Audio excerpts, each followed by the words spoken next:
Well, hey there, East Main Baptist Church. As always, thank you for joining me for another Real Short Talk with Ryan.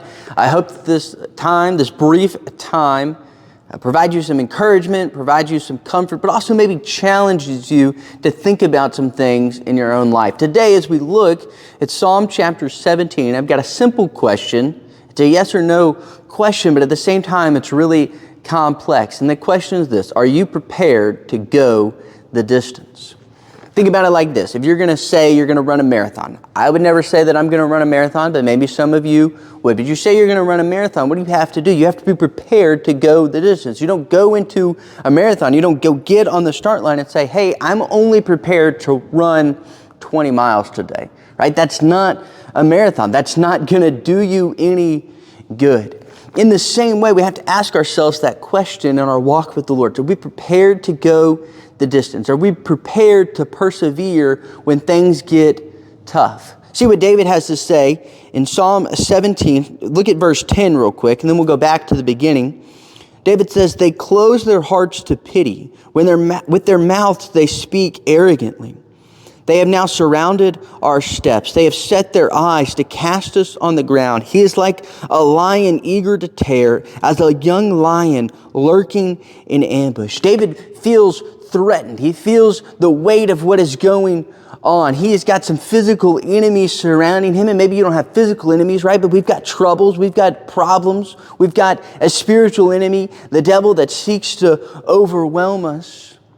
And it's like, hey, this is going to be a fight. This is going to be a battle. And I want to give us 3 keys for how we can persevere, how we can prepare ourselves to go the distance. And the first is persistent prayer.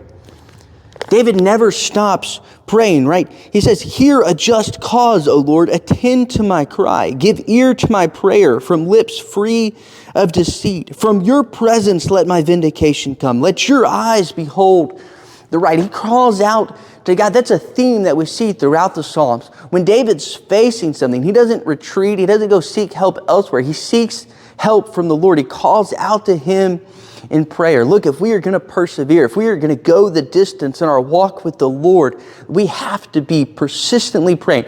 Praying doesn't annoy the Lord. You might say, well, I've been praying about the same thing. That's okay. He doesn't care. Let me rephrase that. He does care about your prayer. He doesn't care that you keep asking Him. He wants you to keep asking Him. Why? Because every time you ask Him, you are expressing your dependence upon Him. You're saying, hey, Lord, this is too big for me to handle. I need You to deliver. The second thing that we can see is persistent holiness. David says, you have tried my heart. You have visited me by night. You have tested me, and you will find nothing. I have purposed that my mouth will not transgress. With regard to the works of man, by the word of your lips, I have avoided the ways of the violent. My steps have held fast to your paths. My feet have not slipped. David says, hey, in this matter, I am holy. I am following You. If we are going to go the distance, we have to be prepared to say, hey, I'm not just going to not give in this one time, but the next time, and the next time. We have to consistently say, hey, I choose You, God. I don't choose myself. I don't choose what I want, but I choose to follow You. I choose to walk in Your ways. I choose to be holy as my Father in heaven is holy. I choose to say, God, not my will, but Your will be done. We have to be persistent about it. Again, consistent. Are we prepared to go the distance? And the last one is a persistent expectation. Look at what David says. He says, arise, O Lord, confront him, subdue him. Deliver my soul from the wicked by Your sword, from men by Your hand, O Lord, from men of the world whose portion is in this life.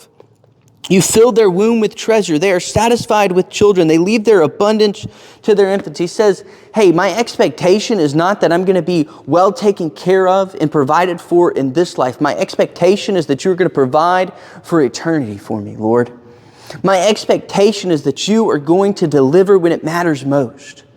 Because people that put their faith and their confidence in this world, they get distracted by this world. They're saying, hey, when it push comes to shove, I think something else is going to deliver something for me that God can't. Let me tell you the truth. Nothing can deliver for you what God can deliver for you. He can be there for you for the long run. He says, as for me, And I hope this is our prayer, our confession, if you will. As for me, I shall behold your face in righteousness. When I awake, I shall be satisfied with your likeness. I hope that we can say that. I hope we can say, I am satisfied to see you, God. I am satisfied to be in your presence. I am satisfied to get to know you on a deeper level, to know you more and more and more, so that I can go the distance, so that for all of my life as I walk with you, I can display your character, I can display your love, and I can accomplish the mission that He has given us to spread His gospel. Be persistent. Prepare yourself to go the distance in this race of life. Hey, thanks for tuning in today. That's all we've got, but we'll be back next week. And until then, go and glorify His name.